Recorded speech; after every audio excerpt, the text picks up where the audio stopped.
Yeah, well, the protest officially started on January 29th on the Saturday. That was the first big day of the protest. So it's been going on essentially since then. And yeah, like you said, it has grown into something bigger where originally it was truckers against the vaccine mandates. Now there's calls for the Trudeau government to step down.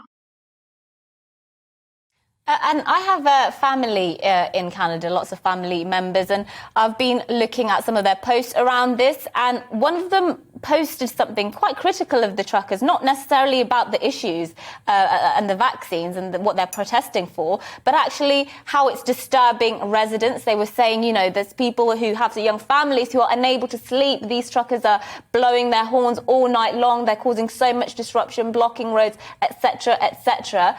Are you seeing some of that side of things as well? Yes, when I was in Ottawa, there was quite a bit of that. There's horns essentially going off at most hours of the day. However, my understanding was more recently they laid off the horns during nighttime. Interesting. So even though they're noisy during the day, they turn them off at night. They're still blocking roads. I wonder how much of we've had some problems in the United Kingdom with people blocking roads in favour of environmental protests and things like that. I don't know if any of that made its way across the pond. The news of the Extinction Rebellion kinds of people who would block roads. Is this, in your view, if you've heard of that, comparable?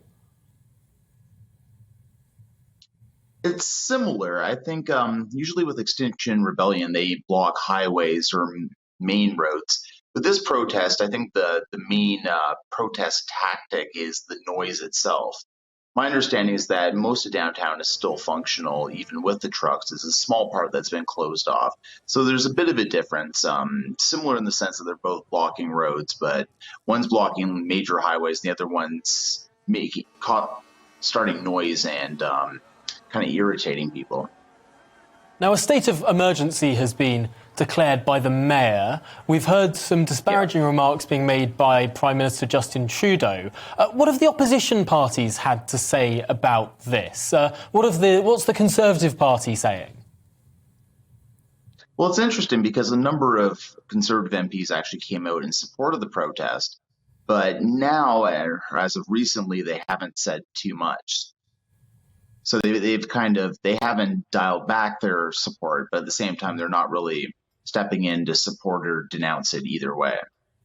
Is there a sense that potentially the longer this protest has gone on, where there might have been public support for it at the start, that public support might now be less virulent, less prolific, and so politicians are a little bit more wary about putting forward their views on this? I think that's part of it. I think the support throughout the country is still pretty strong, but I feel like the support in Ottawa is waning. And I feel that the people that were against it are likely even more against it now that it's been dragging out for so long.